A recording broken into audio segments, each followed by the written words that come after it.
नमस्कार, आपण पाहताय कोकणचं नंबर 1 महा चॅनल कोकण सारलय बातमीपत्रात आपलं स्वागत। सुरुवात करूया हेडलाईन्सनं। परप्रांतीय भंगारवाल्याचं अनधिकृत बांधकाम हटवलं। नितेश राणेंना कोर्टात आव्हान देऊ विनायक राऊतांचा इशारा। आणि करूळ घाट एकेरी वाहतुकीसाठी खुला। आता पाहूया सविस्तर बातम्या। आगामी स्थानिक स्वराज्य संस्थांच्या निवडणुकांच्या पार्श्वभूमीवर सावंतवाडी मतदारसंघात महायुतीचे प्रमुख मित्रपक्ष भाजप आणि शिवसेना यांच्यातच संघटना वाढीसाठी स्पर्धा निर्माण झाली आहे।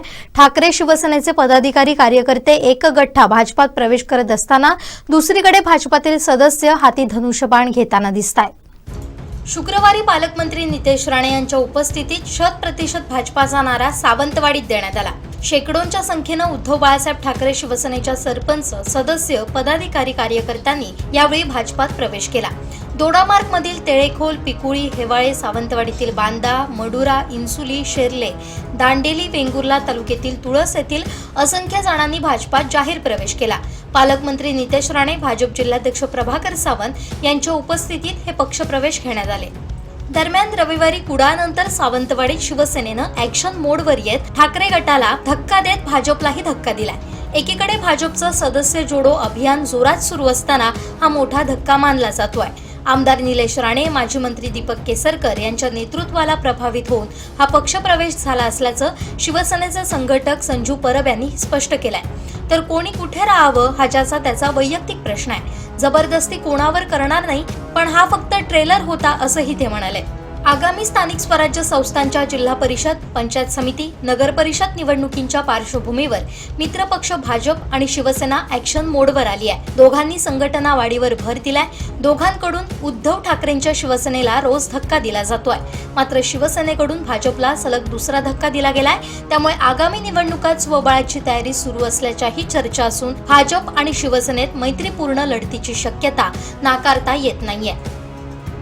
गेले वर्षभर नूतनीकरणाच्या कामानिमित्त वाहतुकीसाठी बंद असलेल्या करूळ घाटात आजपासून एकेरी वाहतूक सुरू झाली आहे। वैभववाडी ते गगनबावडा या एकमार्गिकेनं वाहनं सोडली जात आहेत। हा मार्ग वाहतुकीसाठी खुला झाल्यामुळे वाहनधारकांमधून समाधान व्यक्त होत आहे।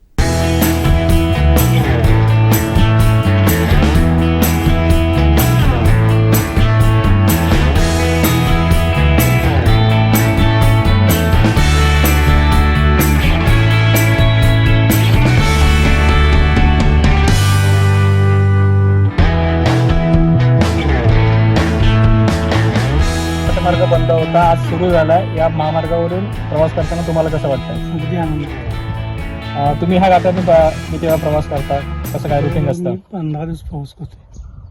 आता घाटाचं एकंदरीत काम पाहून कसं वाटतं? समाधान छान वाटतं? वाटते। गेले वर्षभर घाट बंद होते, त्याचा काय तुम्हाला त्रास झाला होता? कामासाठी बंद झालं त्याचं काय नाही, शेवटी चांगलंच आहे ना। सुविधेसाठी बंद केला असेल तेव्हा चांगलंच आहे ना। ॲक्सिडेंट होण्यापेक्षा थांबलेलंच बरं ना, घाट पूर्ण वाट होण्यापेक्षा। आता तुम्ही घाटातून प्रवास करता, एकंदरीत या घाटाबद्दल कसं वाटतंय? चांगलं वाटतं, सौंदर्य वाटतंय, सौंदर्य चांगलं आहे। म्हणजे अडचण पूर्वी अडचण होत होती, आता अडचण नाही। प्रवास करताना व्यवस्थित वाटते, पहिले जरा सगळ्या अडचणी होत्या फार। घाट सुरू झालाय, तुम्ही या घाटाने आज प्रवास करताय, कसं एकंदरीत वाटतंय? चांगलं वाटतंय, व्यवस्थित वाटतं। तुम्ही काय वैभव म्हणजे कुठून आलात? कुठे? कोल्हापूर। किती असे वर्दळ आपली ह्या मार्गाने असते का? या मार्गाने आठवड्यातून 4 वेळा येतो। गेले वर्षभर हा घाटमार्ग बंद होता, बंद त्याचा होता। काय त्रास तुम्हाला झाला?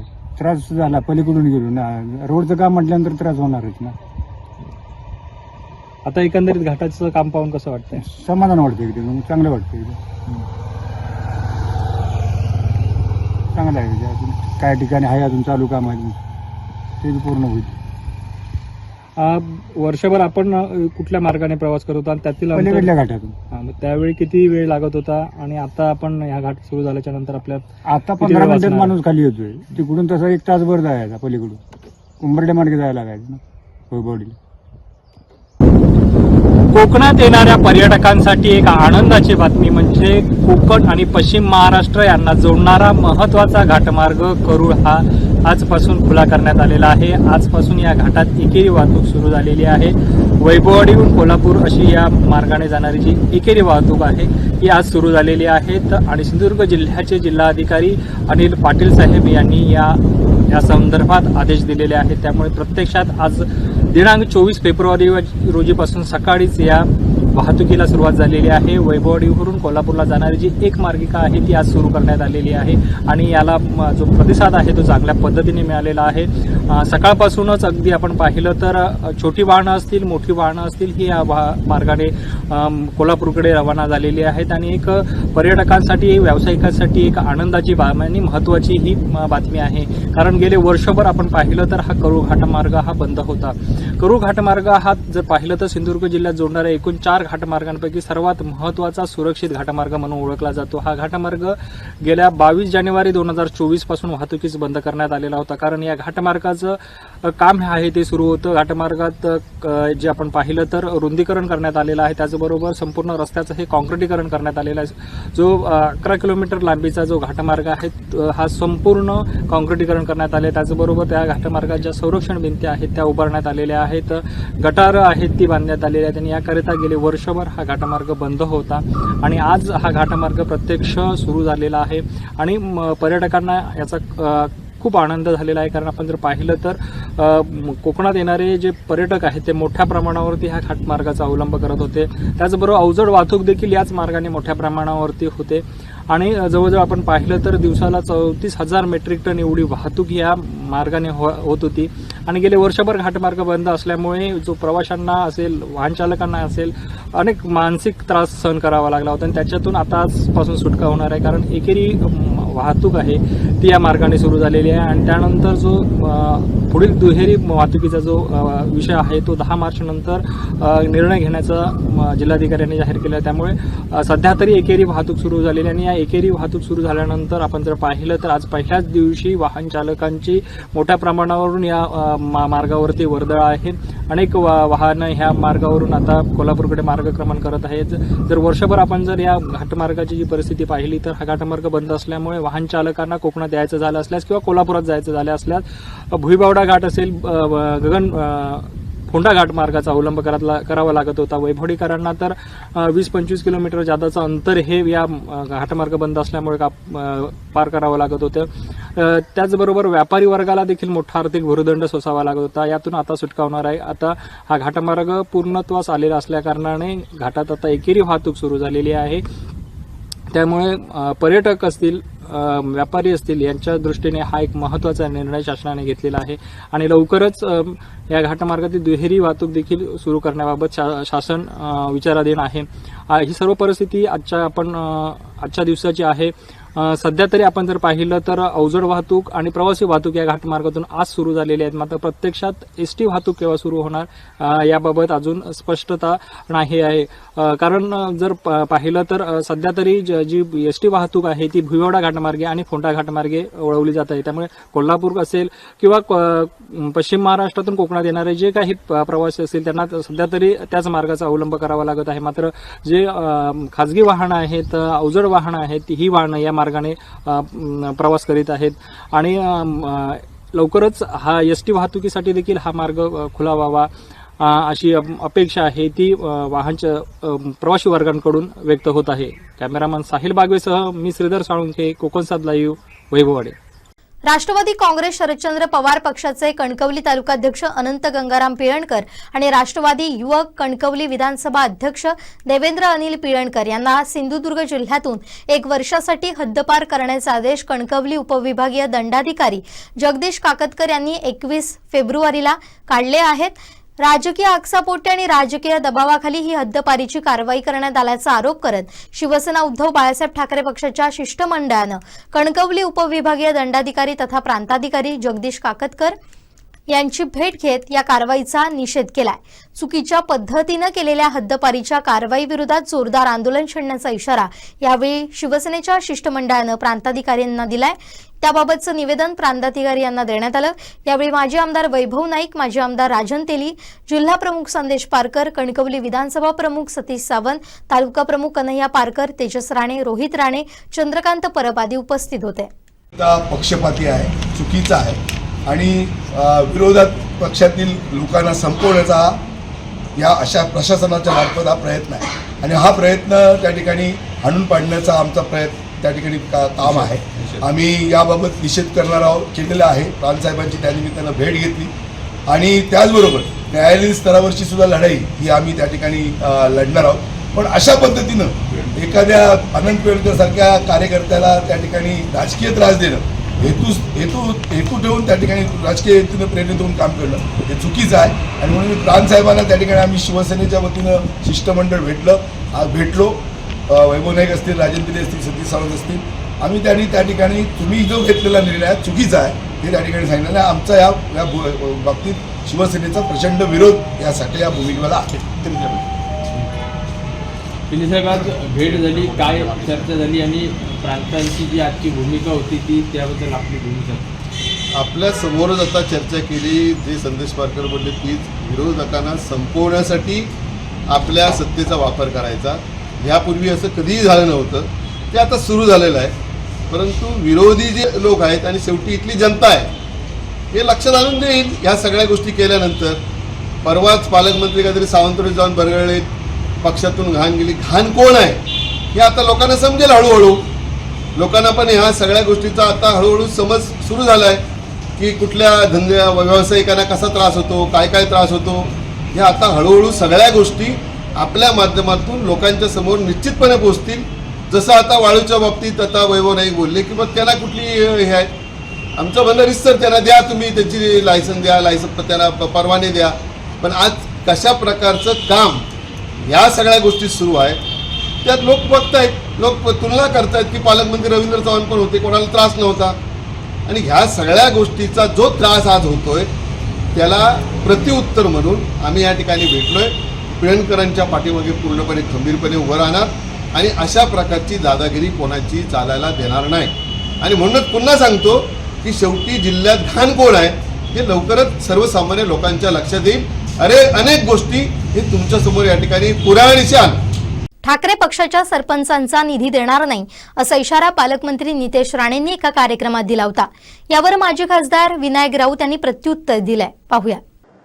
मंत्रिपद मिळाल्यानंतर एवढी मस्ती सत्तेची येणारा एकमेव प्राणी मी या सिंधुदुर्गमध्ये पालकमंत्र्याच्या रूपाने नितेश राणेंना पाहिलेला आहे. हा महाराष्ट्र आपला विचारी लोकांचा महाराष्ट्र आहे.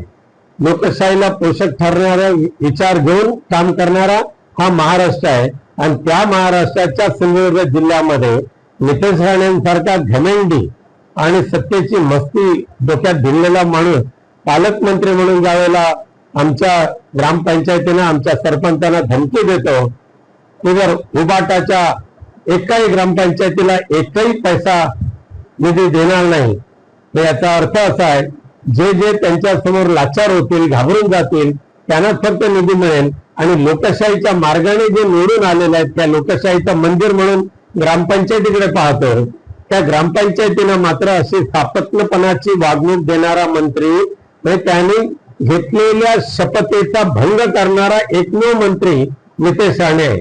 माझे मुख्यमंत्री देवेंद्रजी फडणवीस यांना विनंती आहे की तुमच्या मंत्रिमंडळामध्ये हल्ली बऱ्याच हैवानांचा संचार झालेला आहे, म्हणजे तुमच्या नाही, भाजपच्या नाही, पण शिंदे यांच्या वगैरे वगैरे.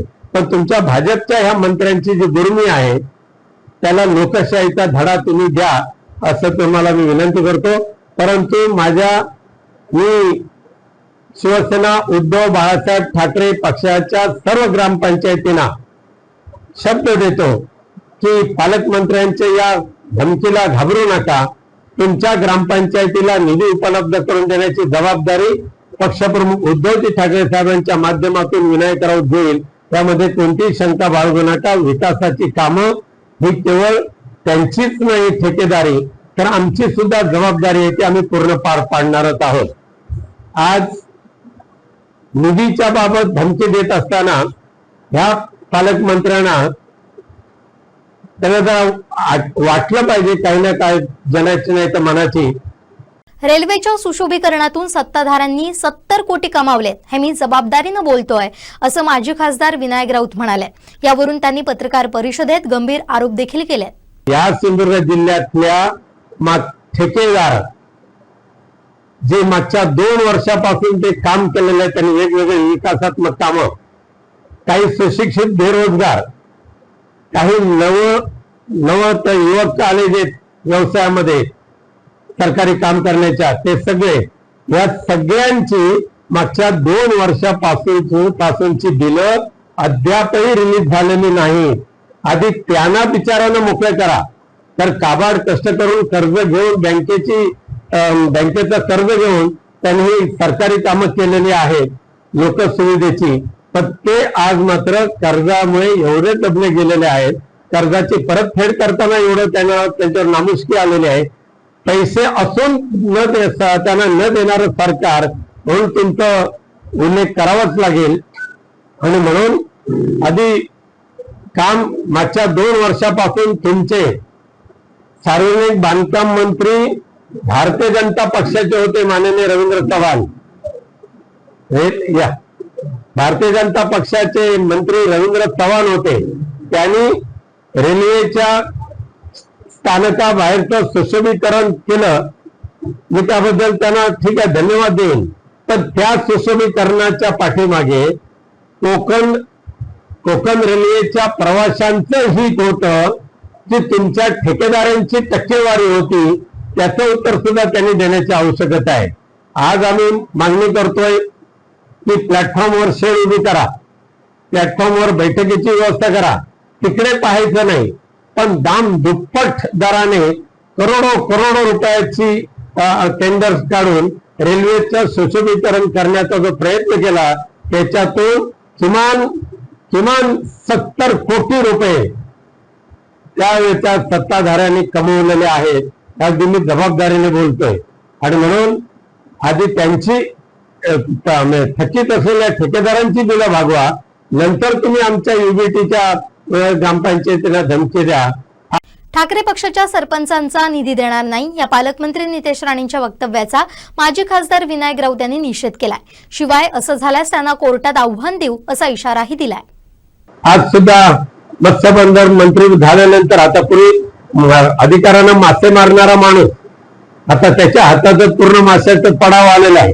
त्यामुळे आज सुद्धा जे घमेंडी मिजाज मारले जाते, मी परप्रांतातल्या LED पर्सनेट हे बंद केल्या, परंतु आजच्याच वर्तमानपत्रामध्ये सर्विसर बातमी आलेली आहे की जरी बंदी करण्याचा प्रयत्न केला तरी सुद्धा वेंगुर्ल्यापासून ते रत्नागिरीपर्यंत हजारो LED फिशिंग करणाऱ्या बोटी राजरोसपणे समुद्रामध्ये असतात. कोणालाही पाहायचं झालं तर समुद्रामध्ये एक जबरदस्त विद्युत रोषणाई पाहायला मिळते. परवाच्या दिवशी मी नाट्याला गेलो, तिथे सुद्धा तेच पाहिलं. इथे सुद्धा या जिल्ह्यामध्ये सुद्धा तीच स्थिती आहे. त्यामुळे मच्छीमारांचा कळवळा त्यांना नाही आहे, तर धमकी देऊन LED फिशिंग करणाऱ्यांकडून टक्केवारी कशी मिळवायची या दृष्टिकोनातून स्वतःच्या खात्याचा वापर करणारे हे मंत्री महोदय आहेत. आणि म्हणून मी त्यांच्या ज्या धमकीचा, ग्रामपंचायतीला निधी न देण्याच्या धमकीचा निषेध करतो. आणि ही जी रक्कम आहे ही तुमची वडिलोपार्जित इस्टेट नाही आहे, हे तुम्ही लक्षात ठेवा.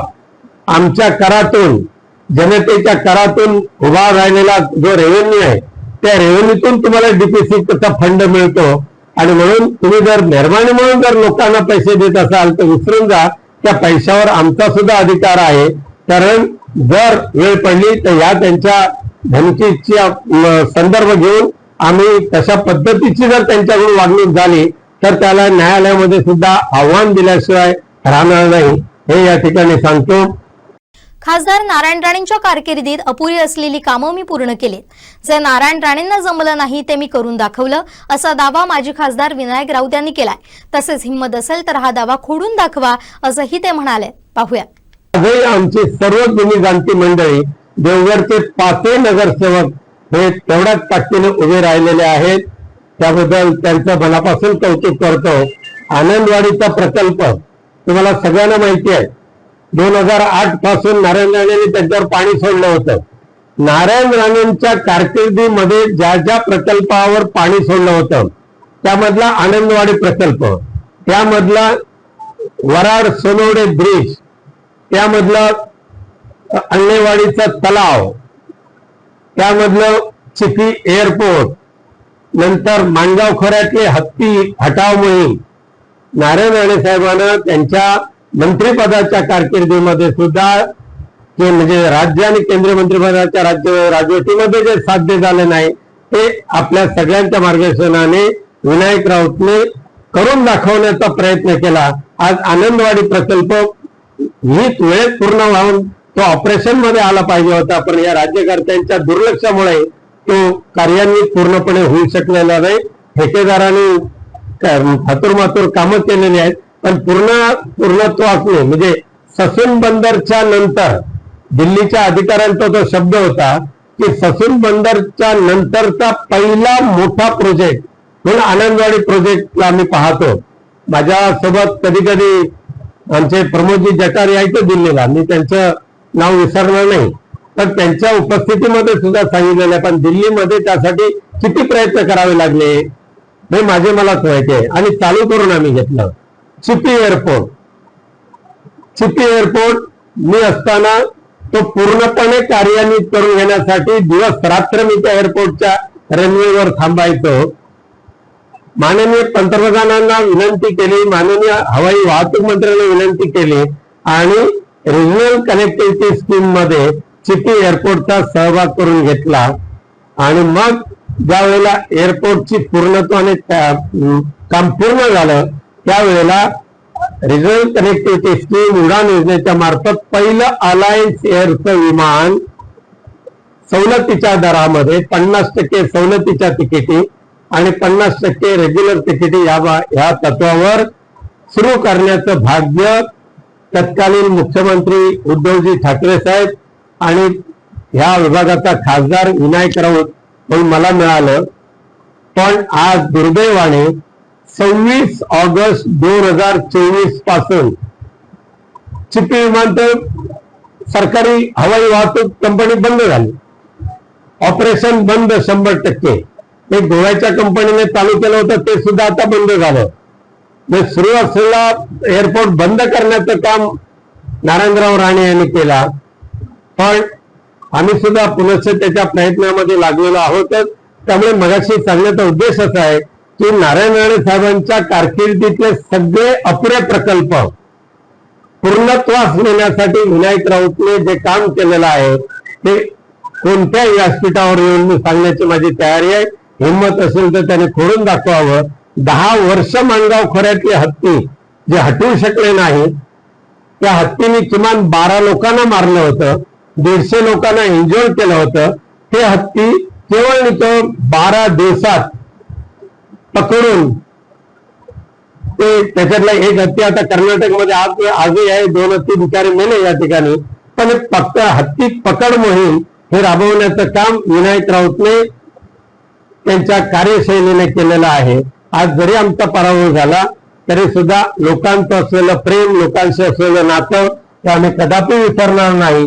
आणि म्हणून सातत्याने जनसेवेचा, लोकसेवेचा वसा आम्ही अहोरात्र चालू ठेवू हा शब्द आपल्या मार्फत मी जिल्हावासियांना देतो. दोडामार्ग खोटके इथं रविवारी झालेल्या वादळी पावसानं हाहाकार माजून 45,000हून केळी जमीनदोस्त केलाय. पालकमंत्री नितेश राणेंनी तात्काळ महसूल यंत्रणा घोटके गावात पाठवून तात्काळ पंचनाम्याचे आदेश दिले. पण महसूलची तुटपुंजी, नुकसान भरपाई आम्हाला नको असं सांगत शेतकऱ्यांनी पंचनाम्यास विरोध केला. यानंतर स्वतः जिल्हा बँक अध्यक्ष मनीष दळवी यांनी घटनास्थळी जात पाहणी केली. शेतकऱ्यांची समजूत काढत वाढीव नुकसान भरपाई देण्याचं आश्वासन देखील दिलं. त्यानंतर शेतकऱ्यांनी पंचनामे करण्यास परवानगी दिली. यावेळी त्यांच्यासोबत महेश सारंग, नगराध्यक्ष चेतन चव्हाण, नगरसेवक संतोष नांचे, सुधीर दळवी, गणेश प्रसाद गवस, रामदास मेस्त्री, भगवान गवस, आनंद तळणकर, तहसीलदार अमोल पवार, प्रांत निकम, मंडळ अधिकारी, तलाठी, कृषी अधिकारी, सर्व शेतकरी आदी उपस्थित होते. आता काय विषय आहे, मी याला मागचं कारण ऐकून घ्या. आता तुमचे हा बातमी आल्यानंतर रात्रीच मला सुधीरने पालकमंत्र्यांना हे सगळं पाठवलं. पालकमंत्री महोदय मला रात्रीच तहसीलदार साहेबांशी आणि कलेक्टर यांच्याशी बोलले. साहेबांशी पंचनामे का करायला सांगितले, तर पंचनाम्याच्या आता सकाळी पण मला स्वतः नितेश साहेबांचा फोन आला होता की तुम्ही सगळेजण जाऊन पाहणी करून या. त्यांचं असं म्हणणं आहे की पंचनामे होऊन दे म्हणजे संख्या कळेल किती झाडं काय झाली तो प्रस्ताव माझ्याकडे येऊन दे. मी उद्या मंत्रालयात, परवा दिवशी मला पण तिथे बोलवलं आहे, आम्ही जाणार आहोत. कृषी मंत्रालयाला स्वतः भेट देऊन ते म्हणाले तुम्ही ते जुन्या मदतीचे काय हे धरू नका, ते 5 रुपये 10 रुपये काय मिळतात वगैरे ते सोडा. आपण स्पेशल केस म्हणून, कारण हे काय अचानक झालेला प्रकार आहे, तो पावसाळ्यात झाला असता तो गोष्ट वेगळी होती. हा अचानक झालेला आणि हातातोंडाशी आलेलं शेतीचं उत्पन्न गेलं, त्यामुळे त्याच्यासाठी आपण खास बाब म्हणून मदत मागून घेऊया शासनाकडनं, असं त्यांनी सांगितलं. मी सकाळी सुद्धा प्रशासनाशी बोललो, ते म्हणाले की पंचनामे झाले नाहीत तर मग तो आकडा येणार नाही ना, किती झाडं आहेत काय आहेत ते लक्षात आलं नाही. म्हणून पंचनामे झाले पाहिजे. पंचनामे झालेत म्हणून काय ते पंचनाम्यावर किती नुकसान भरपाई द्यावी हे पंचनाम्यावर लिहिणार नाही, ते शासन ठरवणार. आणि शासनासाठी पालकमंत्री तिथे बसले आहेत, ते स्वतः बसून करून घेतील, काळजी करू नये. त्याचा फॉलोअप घ्यायची जबाबदारी आमची आहे. त्याच्यासाठी आम्ही तुम्हालाही सांगण्यासाठी म्हणून आणि काय नेमकी वस्तुस्थिती झाली आहे, काय नुकसान झालं आहे ते पाहावं म्हणून आम्ही आलो. लक्षात आलं. त्यामुळे पंचनामे करायला द्या, पंचनामे करून घ्या, ते तुमच्याच उपयोगाचे होईल. त्याचं रेकॉर्ड एका दिवसाभरात तयार होते, कारण त्यांनी सांगताना सुद्धा तहसीलदार साहेबांना सूचना तीच होती, उद्याच्या एका दिवसात हे सगळे पंचनामे करून त्याचा एक रिपोर्ट तयार करा. बरोबर ना? आपल्याला साहेब कसं राहते की 48 तासात आपल्याला पंचनामे कंप्लीट करावे, कारण काय त्याच्यानंतर केले ना तर मग त्याचा तो त्या निकषात बसणार नाही. लक्षात. म्हणून पंचनामे करून घ्या. बाकीच्या सगळ्या पाठपुराव्याची शासनाकडे काय पाठपुरावा करायचा याची जबाबदारी तुम्ही आमच्यावर सोडा, ते आम्ही बघतो. शेवटी शेतकऱ्याच्या पाठीशी उभं राहणं ही आमची जबाबदारी आहे. त्याप्रमाणे 10 रुपये 80 पैसे मिळत आहेत आणि आपल्याला रोप आम्ही लावतोय, हा नवीन मुनवा घेऊन जो लावतोय त्याचीच किंमत आहे 35 रुपये.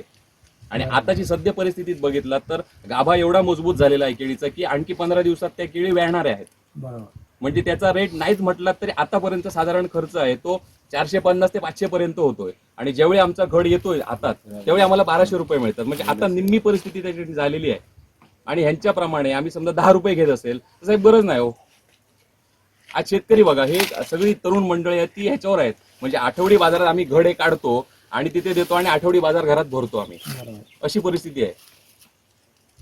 त्यामुळे साहेब तुम्ही वेगळा इथे निकष लावू शकता. कारण कसं माहिती आहे, हे जे पॉकेट आहे, घोडग्यातलं पॉकेट आहे, तिथेच हा विषय काल झालेला आहे, बाकी ठिकाणी झाला नाहीये. त्यामुळे तो नियम न लावता तुम्ही वेगळ्या पद्धतीने करू शकता. नाही, म्हणूनच आमचं म्हणणं आहे पंचनामे व्हायला द्या, त्याची आकडेवारी समोर येऊन दे, त्याला नुकसान भरपाई चांगली कशी मिळवून द्यायची त्याची जबाबदारी आमची आहे. पालकमंत्री महोदयांनी स्वतः हा निरोप दिलेला आहे. ते उद्या या सगळ्या अधिकाऱ्यांशी बोलतील. परवा दिवशी याच्यासाठी येत आहेत जिल्ह्यात उद्या रात्री, परवा सकाळी मग त्या प्रशासनाशी बोलून त्याच्या संदर्भातला रिपोर्ट जो आहे तो घेऊन जातील. आणि 3 तारीखपासून आता अधिवेशन पण सुरू होते, सगळे अधिकारी मंत्री सगळेजण मुंबईत भेटणारच आहेत. त्यामुळे उद्याच्या आठवड्याभरात त्याच्यावर निर्णय करून आपल्याला तात्काळ ती मदत कशी करून देता येईल त्याच्यासाठी स्वतः पालकमंत्री प्रयत्नशील आहेत. लक्षात आलं नाही साहेब, कोणीतरी ती जबाबदारी घेतली पाहिजे. कारण याच्यासाठी माहिती आहे, केरळमध्ये असा प्रकार घडल्यानंतर ज्यावेळी असा प्रकार घडतो त्याच वेळी अकाउंटला शेतकऱ्याला अधिक सहाय्य म्हणून 10,000 रुपये त्यांच्या पे अकाउंटला जमा होतात. पण इथे परिस्थिती नाहीये. आज परिस्थिती बघितलं तर हे साफ करायला दुप्पट खर्च आहे. प्लॉट साफ करून जर परत आम्ही लागवड करणार तर दुप्पट खर्च आहे. शेतकऱ्यांना आणायचे कुठे हो? आज बांबू आपण लावतो ह्याला केळीला, त्यांचे पेमेंट यांना द्यायचे आहेत. कुठल्या बचत गटाकडून कर्ज, तुमच्या सिंधुदुर्ग बँकेकडून कर्ज, असं घेऊन हे केलेलं असतं. नाही करू शकत, शेतकरी उभाच राहू शकत नाहीये. आणि मागचा 2 वर्ष टर्मचा आपण इतिहास बघितला साहेब, कौक्ते वादळ आणि पूर परिस्थिती, याच्यात पूर्ण नेस्तनाभूत शेतकरी झाले. ते घोडगे गावातल्या सगळ्यात नुकसान झालेल्या शेतीच्या क्षेत्रामध्ये भेट देण्यासाठी आम्ही इथे आलो आहे. जवळपास 70 पेक्षा जास्त शेतकऱ्यांनी मिळून त्या ठिकाणी लागवड केलेल्या 45,000 पेक्षा जास्त केळींचं अवकाळी पावसामुळे मोठ्या प्रमाणात नुकसान झालेलं आहे. खरं तर हातातोंडाशी आलेला घास होता आणि तो हातातोंडाशी आलेला घास त्यांच्या हातातनं आता निघून गेलेला आहे. आणि याच्यामध्ये कोट्यावधी रुपयाचं नुकसान इथल्या शेतकऱ्यांचं झालेलं आहे.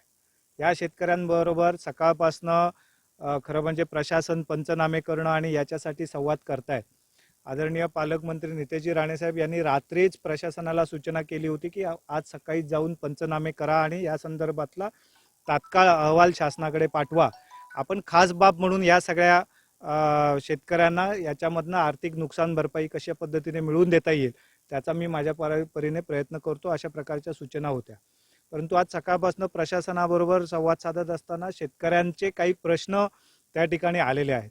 शेतकऱ्यांचं म्हणणं असं आहे की जर वन विभागाच्या माध्यमातून नुकसान भरपाई झाली, वन्य प्राण्यांच्या त्रासापासून नुकसान भरपाई झाली तर त्याला 280 रुपयापेक्षा प्रति झाड जास्त नुकसान भरपाई मिळते, परंतु जर तीच आता या अवकाळी पावसामुळे झाली तर आम्हाला 10 रुपये फक्त नुकसान भरपाई मिळते आणि ही तुटपुंजी आहे. खरं म्हणजे ती पुन्हा शेती साफसफाई करण्यासाठी सुद्धा येणारा खर्च हा त्याच्या कित्येक पटीने जास्त आहे.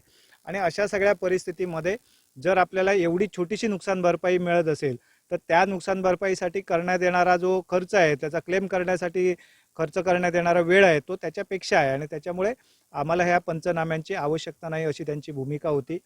आता आम्ही आल्यापासून आत्तापर्यंत आम्ही सगळ्या शेतकऱ्यांशी संवाद केलेला आहे, शेतकऱ्यांच्या भूमिका समजून घेतलेल्या आहेत. आत्ता पालकमंत्री महोदयांशी या संदर्भात बोलणं होईल आणि या संदर्भात पालकमंत्री महोदयांकडे या सगळ्यांचे जे काही शेतकऱ्यांचा प्रश्न आहेत ते लवकरात लवकर त्यांच्याबरोबर बसून आपण सोडून देऊ.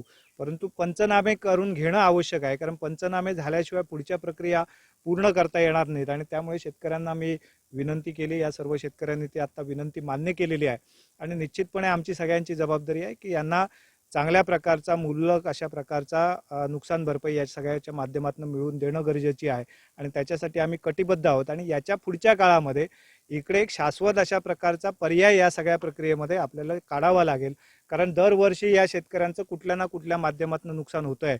आणि खरं तर एक असा गाव यात दोडामार्ग तालुक्यातला आहे की केळी हेच त्याचं मुख्य उत्पन्न आहे आणि हा इथला केळी हा मुंबई, वाशी किंवा इतर गुजरात सारख्या मार्केटमध्ये जातो आहे, त्याच्यावर प्रक्रिया होते आहे. आणि इथल्या तरुण, खरं म्हणजे एक चांगली गोष्ट इथे पाहायला मिळाली आहे की या सगळ्यामध्ये तरुण शेतकरी जास्त इन्व्हॉल्व झालेले आहेत आणि ह्या तरुणांना खरं म्हणजे या शेतीमध्ये जर टिकवायचं असेल, या शेती व्यवसायामध्ये त्यांना बळ द्यायचं असेल तर आम्ही सगळ्यांनी त्यांना मदत करणं अपेक्षित आहे. शासनाने योग्य तो याच्यावर निर्णय घेणं अपेक्षित आहे आणि याच्यासाठी आवश्यक तो पाठपुरावा आम्ही आमच्या स्तरावरनं आदरणीय पालकमंत्री नितेशजी राणे यांच्या माध्यमातून निश्चितपणे घेऊ, याची आम्ही हमी देतो.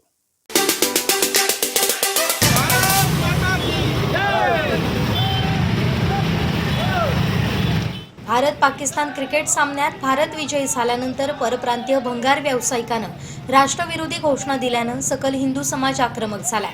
देऊळवाडा इथून सुरू झालेली मोटरसायकल रॅली मालवण पोलीस ठाण्याला धडकली.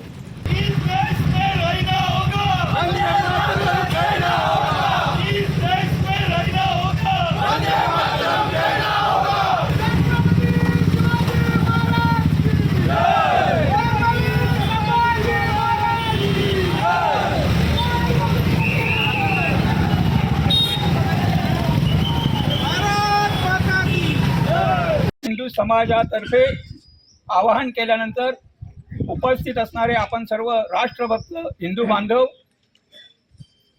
आत्ता विजय केनवडेकर यांनी साधारणतः ज्या संबंधी निवेदन द्यायचं आहे त्या विषयासंबंधीचं सुतोवाच हे आपल्याला केलेलं आहे.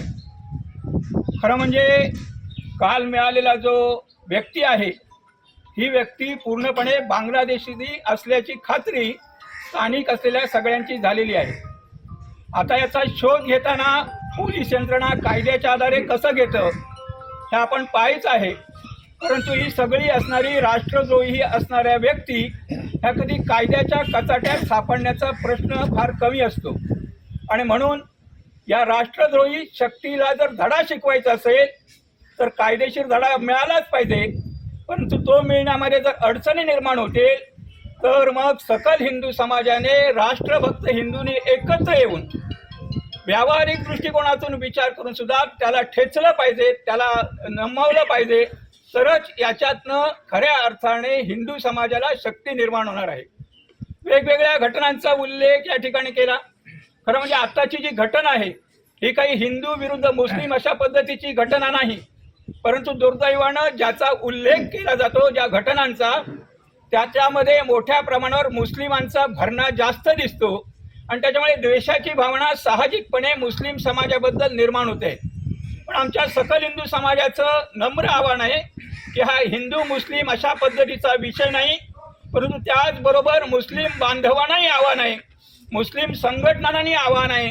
ज्या पद्धतीने सकल हिंदू समाजाने या ठिकाणी या व्यक्तीच्या विरोधात निषेधात्मक ज्या काही भावना प्रकट केल्या आहेत त्या भावना मुस्लिम समाजाने आपापल्या ठिकाणी जर भावना प्रकट केल्या तरच हा विषय हिंदू मुस्लिम राहणार नाही. अन्यथा मुस्लिम समाज त्याच्याकडे जर मुस्लिम म्हणूनच पाहणार असेल तर दुर्दैवाने हिंदू समाजाला सुद्धा त्याच पद्धतीने विचार करावा लागेल. असलेल्या मुस्लिमांनी घेण्याची आवश्यकता आहे. पोलीस स्टेशनला या ठिकाणी आमचं आव्हान आहे.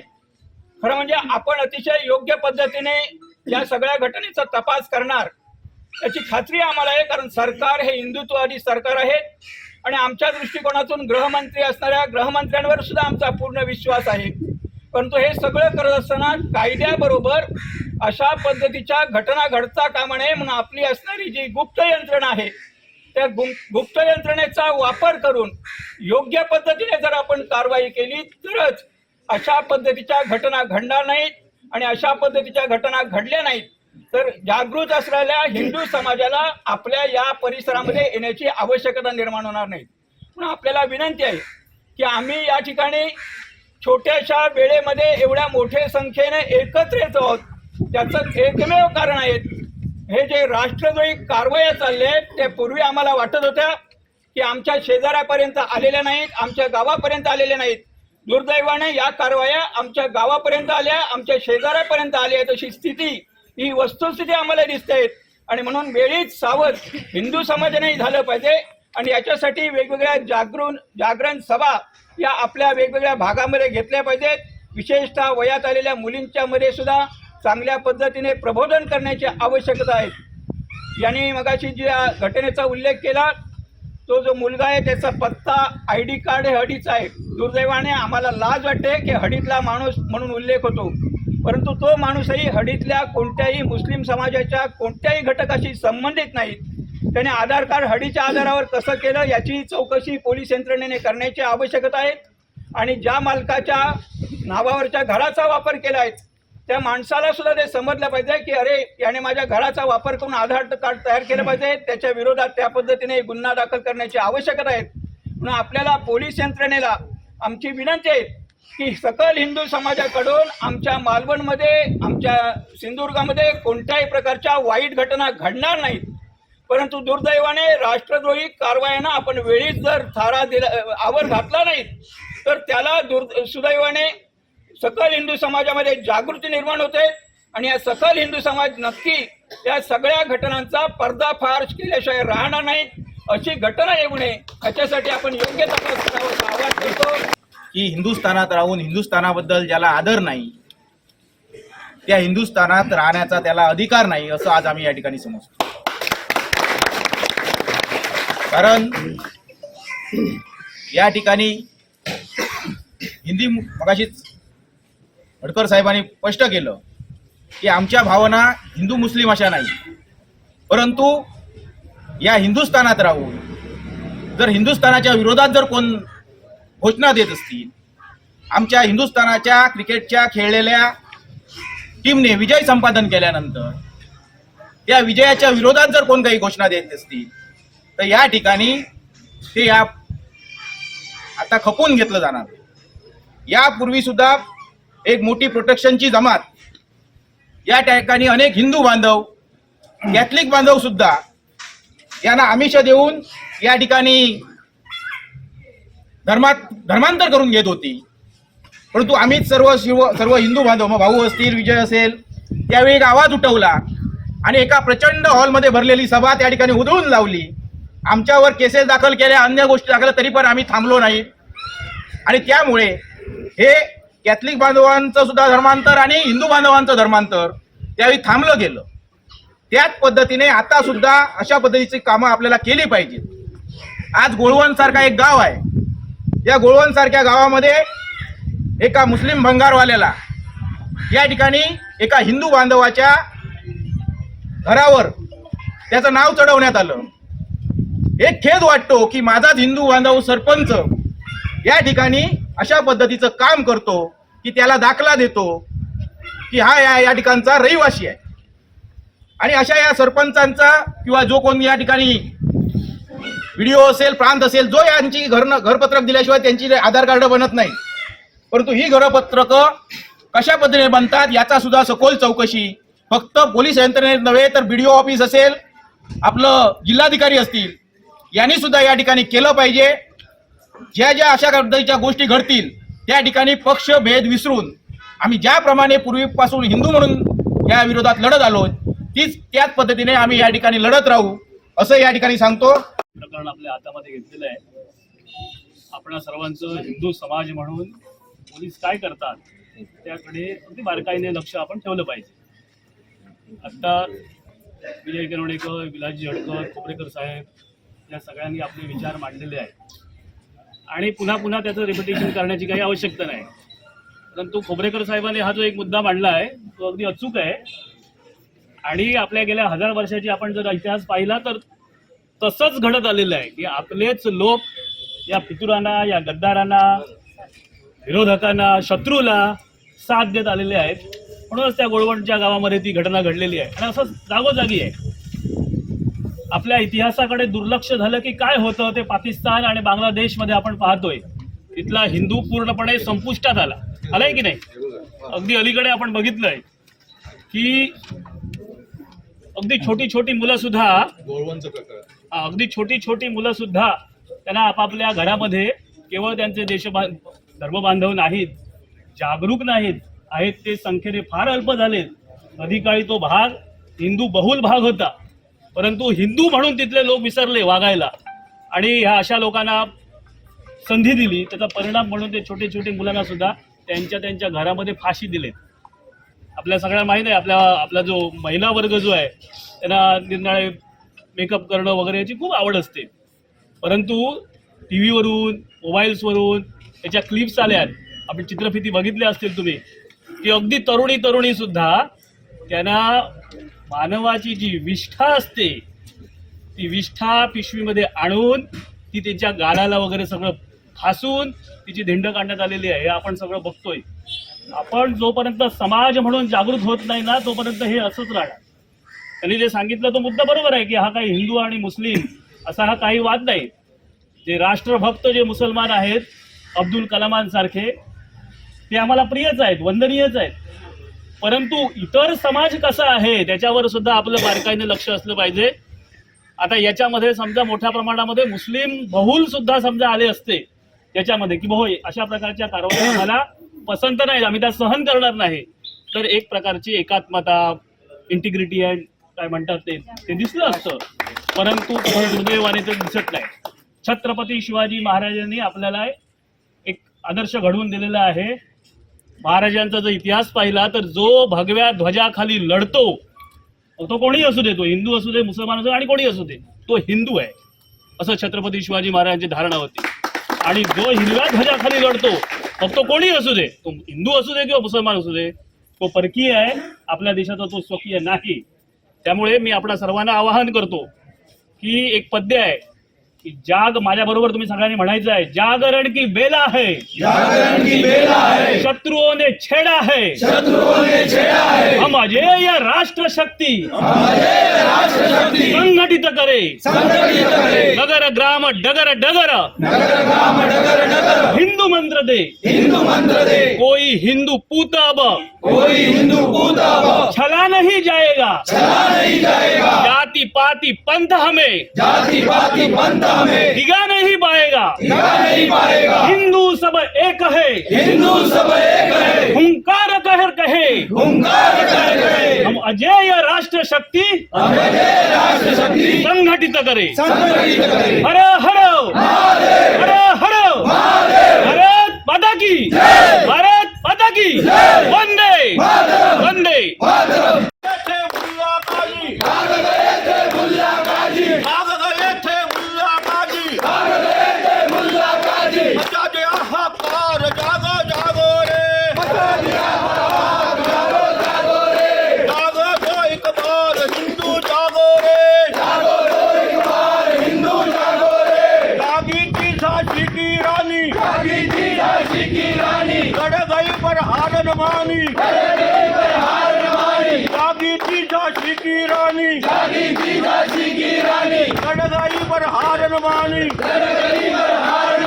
चमक गई तलवार जागो जागो रे, चमक गई तलवार जागो जागो रे, चमक गई तलवार जागो जागो रे, चमक गई तलवार जागो जागो रे, जागो तो एक बार हिंदू जागो रे, जागो तो एक बार हिंदू जागो रे, जागो तो एक बार हिंदू जागो रे, जागो तो एक बार हिंदू जागो रे, जागे थे गुरु गोविंद प्यारे, जागे थे गुरु गोविंद प्यारे, जागे थे गुरु गोविंद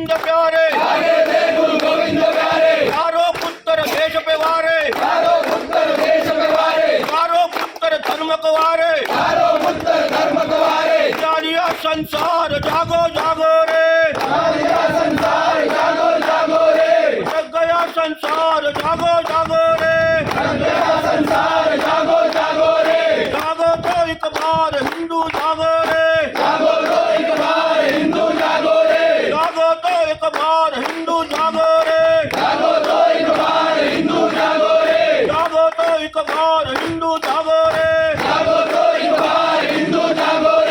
आर्य सनातन हिंदू धर्माचा छत्रपती शिवाजी महाराज की जय भवानी जय शिवाजी हर हर भारत माता की वंदे अगर इस देश में रहना होगा इस देश में रहना होगा श्री रामचंद्र की आमदार निलेश राणे यांनी पत्र दिल्यानंतर मालवण आडवण येथील परप्रांतीय भंगार व्यावसायिकांची अनधिकृत बांधकामं प्रशासनानं जेसीबीच्या सहाय्यानं जमीनदोस्त केली। याला नागरिकांनी उत्स्फूर्त पाठिंबा देत कारवाईचं स्वागत केलं। मालवण नगर परिषद हद्दीतील वायरी आडवण इथं काही परप्रांतीय भंगार व्यावसायिक यांनी अनधिकृतपणे अतिक्रमण करत बांधकाम केलं। असे अनेक प्रकार सुरू आहे। हे अनधिकृत बांधकाम हटवत परिसर मोकळा करावा असं निवेदनाचं पत्र आमदार निलेश राणे यांच्या वतीनं नगर परिषद आणि पोलीस प्रशासनास देण्यात आलं। त्यानुसार तात्काळ कारवाई करण्यात आली।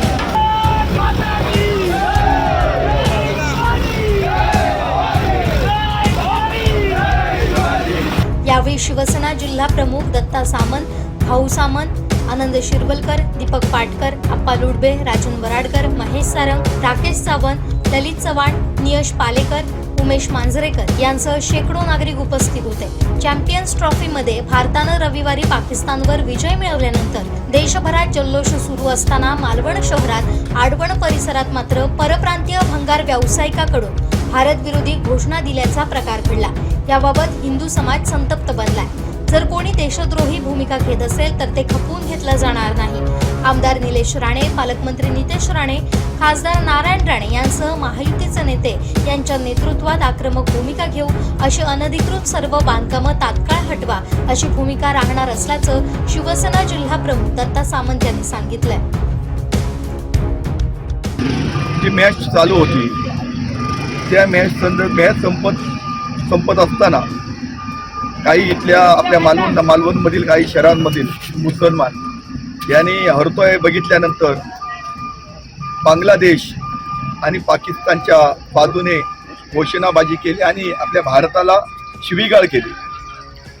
म्हणजे आज आपण म्हणत होतो की हे मुंबईमध्ये कधी मुंबऱ्याला म्हणा, इकडे म्हणा, कुर्ले इकडे चालतं, पण आज आमच्या मालवणमध्ये शांतप्रिय असलेल्या मालवणमध्ये सुद्धा ही प्रवृत्ती या ठिकाणी आजकाल दिसून आली। त्या संदर्भात राणे, पालकमंत्री नितेशजी राणे असतील यांनी पोलीस स्टेशनशी संपर्क करून आणलेलं होतं लिस्टर, त्यांना निवेदनं पण दिलेली होती। आमच्या विरोधात, आपल्या मायभूमीच्या विरोधात जे घोषणा देत होते त्या लोकांना ज्यांना विचारायला आल्यानंतर सुद्धा उद्धट भाषा आणि अरेरावकी या मुसलमान लोकांनी केली आणि हिंदू एकत्र झालेले आहे।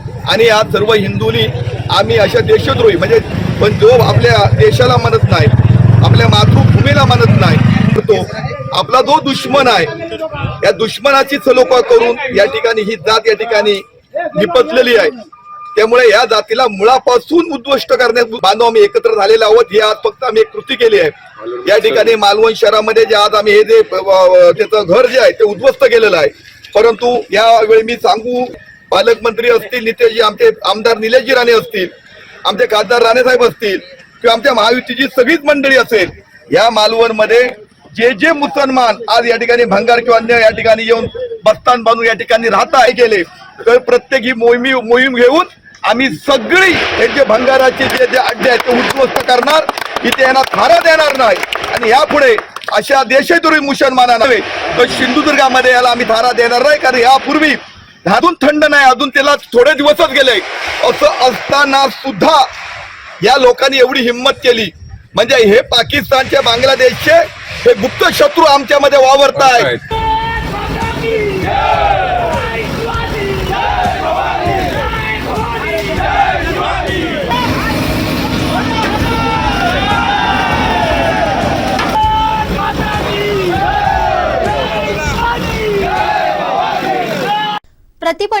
म्हणून ओळखल्या जाणाऱ्या सावंतवाडी येथील श्री विठ्ठल रखुमाई मंदिरात भक्तांकडून रखुमाईच्या चरणी मंगळसूत्र अर्पण करण्यात आलं।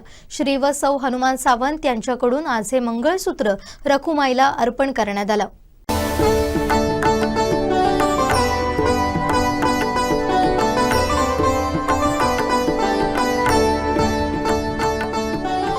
श्री विठ्ठल रखुमाई मंदिरात विठ्ठल भक्त श्री व सौ हनुमान सावंत यांच्याकडून हे मंगळसूत्र अर्पण करण्यात आलं।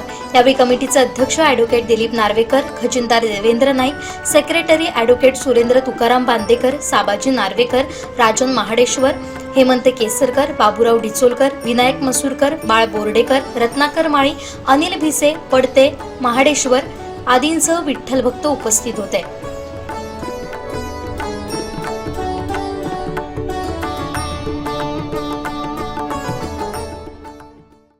जगद्गुरू रामानंदाचार्य श्री स्वामी नरेंद्राचार्य महाराज यांच्याबद्दल काँग्रेस नेते आमदार विजय वडेट्टीवार यांनी एकेरी शब्दाचा वापर करत त्यांच्याबद्दल अपमानास्पद शब्दांचा वापर केला। याच्या निषेधार्थ सिंधुदुर्ग नगरी इथं नरेंद्राचार्य महाराज यांच्या अनुयायांनी मोर्चा काढला। तसेच विजय वडेट्टीवार यांच्या प्रतिमेला चपलांचा मारा करत पायाखाली तुडवण्यात आलं। मोर्चानंतर आपल्या निषेधाचं पत्र निवासी जिल्हाधिकारी मच्छिंद्र सुकटे यांना सुपूर्द करण्यात आलं।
हा जो विजय वडेट्टीवार म्हणून जो कोणी आहे ना, त्याने स्वामीजींबद्दल जे वक्तव्य केलेलं आहे त्याची खरोखर तेवढी पात्रता नाहीये। आज जगद्गुरू रामानंदाचार्य नरेंद्राचार्यजी महाराजांचे कार्य आहे ते पहिल्यांदा जाणून घ्यावं। रामानंदाचार्य ही पदवी काय हे त्याने समजून घ्यावं। साधू संतांना एकेरी शब्दात बोलणारा हा हिंदू असूच शकत नाही। हा समस्त हिंदू जनतेचा अपमान आहे आणि तो कोणीच कापून घेतला जाणार नाही।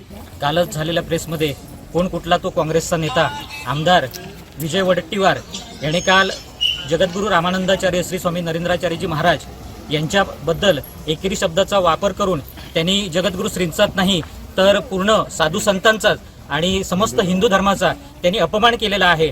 तर त्याची लायकी सुद्धा नाही जगद्गुरू श्रींबद्दल असं बोलायचं। तर त्यांनी जाहीररित्या या बाबतीत जगद्गुरू नरेंद्राचार्यजी महाराज यांची माफी मागायला पाहिजे। नाहीपेक्षा ह्याच्यापेक्षाही जास्त उद्रेक होईल। तो काय कुठला लायकीचा आहे? तो नालायक हरामखोर आहे ज्याने नागपूरमध्ये माऊलींचा कार्यक्रम असताना नागपूरच्या दौऱ्यावर 3-3 तास रांगेत उभं राहून माऊलींचं दर्शन घेत होता आणि काल त्याची बुद्धी फिरली आणि स्वामीजींबद्दल अपप्रचार केला। त्यांनी एकेरी शब्दात त्यांचा वापर केला। याबद्दल आम्ही समस्त सिंधुदुर्गवासीय त्याचा निषेध करतोय आणि ह्या बाबतीत असं कुठल्याही बाबतीत आम्ही ही गोष्ट आपण खपून घेणार नाही। हीच त्याला या बाबतीत शिक्षा झालीच पाहिजे आणि त्यांनी जगद्गुरू श्रींची माफी मागितलीच पाहिजे। जय श्रीराम। मुर्दाबाद मुर्दाबाद एक रुपयाचा गणपत्ता एक रुपयाचा गणपत्ता मुर्दाबाद मुर्दाबाद। वाभे वैभववाडी नगरपंचायतीच्या नगराध्यक्षपदी भाजपच्या श्रद्धा रावराणे यांची बिनविरोध निवड झाली आहे। त्यांच्या निवडीनंतर भाजप जिल्हाध्यक्ष प्रभाकर सावंत, महिला जिल्हाध्यक्षा श्वेता कोरगावकर यांनी वैभववाडी देऊन अभिनंदन केलं।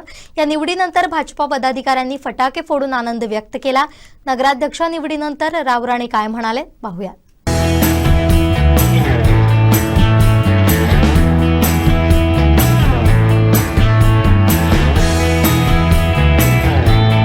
वाभे वैभववाडी नगरपंचायतीच्या नगराध्यक्षपदासाठी निवडणूक लागली होती आणि अपेक्षेप्रमाणे ही निवडणूक बिनविरोध झालेली आहे। कारण या नगरपंचायतीवरती भाजपची एकत्ती सत्ता आहे एकूण 17 सदस्यांपैकी 16 सदस्य हे भाजपचे आहेत. त्यामुळे या निवडीची जी औपचारिकता होती ती फक्त केवळ आज बाकी होती आणि आज निवडणूक निर्णय अधिकाऱ्यांनी याची घोषणा केलेली आहे. ही जी निवड आहे ती श्रद्धा रावराणे यांची नगराध्यक्षपदी निवड झालेली आहे. पक्ष धोरणानुसार ज्या विद्यमान नगराध्यक्षा होत्या आणि हा मायनकर यांनी राजीनामा दिला, त्याच्यानंतर निवडणूक लागली होती आणि आज याची अधिकृत घोषणा ही निवडणूक निर्णय अधिकाऱ्यांकडून झालेली आहे. आणि आज नवनिर्वाचित नगराध्यक्षा श्रद्धा रावराणे आज आपल्यासोबत आहेत. रावराणे मॅडम, प्रथमतः कोकण 7 लाईव्ह तर्फे आपलं खूप खूप अभिनंदन.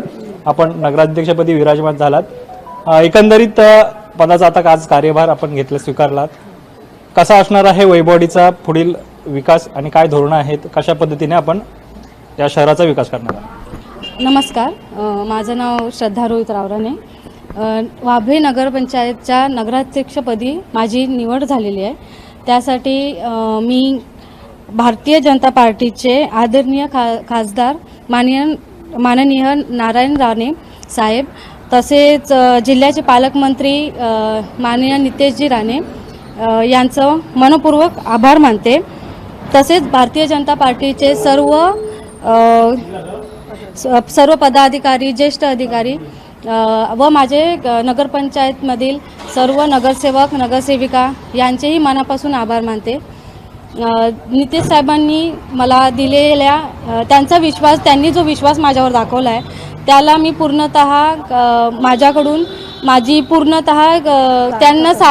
त्यांनी दिलेला विश्वास मी सार्थकी पाडणार आहे. त्यासाठी माझे पूर्ण पदाधिकारी, माझे सर्व नगरसेवक माझ्याबरोबर आहेतच आणि माझी तालुक्यात जी कामं राहिली आहेत, ज्यांची आता सध्या जास्त गरज आहे, त्या सर्व कामांकडे आम्ही ऑलरेडी लक्ष द्यायला सुरुवात केलेली आहे. आता 2 वर्षात जेवढं माझ्याकडून होणार तेवढं मी सहकार्य, मला जे पदाधिकाऱ्यांकडून सहकार्य मिळेल तसं आम्ही सर्व मिळून सर्व कामं करणार आहोत. आपण आता आज नगराध्यक्षपदी विराजमान झालात. पहिलं ध्येय काय आहे शहराच्या विकासासाठीचं? शहराच्या विकासासाठी ध्येय म्हणजे आता मार्च महिना चालू होईल, त्यामुळे सगळ्यात मोठा प्रश्न म्हणजे पाण्याचा असतो. त्यासाठी आम्ही 2 महिन्यापासूनच सुरुवात केलेली आहे काम करायला. आता पुढच्या ह्याच्यासाठी आमची कामं आता चालू झालीच आहेत. आता उद्यापासून सर्व ज्या काही राहिलेली गोष्टी आहेत त्या करायला आम्ही सर्व खंबीरपणे उभे आहोत. भविष्यात वैभववाडी शहराचा विकास करण्यासाठी कसं धोरण असणार आहे, कशा पद्धतीने विकासाच्या योजना या शहरात राबवल्या जाणार आहेत? विकासाच्या योजना, पाण्याचा प्रश्न, पाण्याचे प्रश्न, हे जे काही प्रश्न असतील त्या आमच्या पूर्ण नगरसेवकांकडून, माझ्याकडून आम्ही पूर्णतः काम पूर्ण करण्याचा प्रयत्न आम्ही करणार आहोत. त्यासाठी आता कामाला आमची सुरुवात झाली आहे. धन्यवाद. या होत्या नवीन नगराध्यक्षा श्रद्धा रावराणे यांनी आज नगराध्यक्षपदी निवड झाल्याच्यानंतर भविष्यातील 2 वर्षात वैभववाडी तालुक्याची जी विकासाची कामं प्रलंबित आहेत ती विकासाची कामे मार्गी लावण्याचा विश्वास व्यक्त केलेला आहे. कॅमेरामन साहिल बागवेसह मी श्रीधर साळुंके, कोकण 7 लाईव्ह, वैभववाडी. शेवटी ठळक घडामोडी पुन्हा एकदा. परप्रांतीय भंगारवाल्याचं अनधिकृत बांधकाम हटवलं. नितेश राणेंना कोर्टात आव्हान देऊ विनायक राऊतांचा इशारा. आणि करूळघाट एकेरी वाहतुकीसाठी खुला. बातमीपत्रात वेळ झाली आहे इथेच थांबण्याची. पाहत राहा कोकणचं नंबर 1 महा चॅनल कोकण 7 लाईव्ह. धन्यवाद.